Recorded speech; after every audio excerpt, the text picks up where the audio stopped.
посмотрим.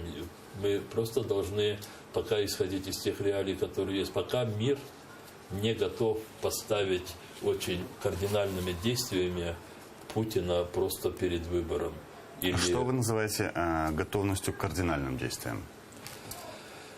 Вы знаете, что сегодня уже цена нефти стала $80.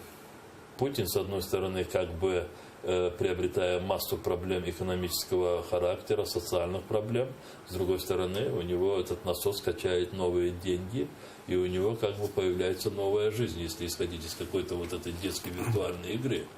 И поэтому я сегодня как раз и привел ссылку на экс-президента Франции, с которым недавно, несколько месяцев назад, я, по-моему, на вашем телевидении этот пример уже приводил, выступая на одной из конференций в Варшаве, он, ничтоже сумнящийся, сказал: давайте будем искренними.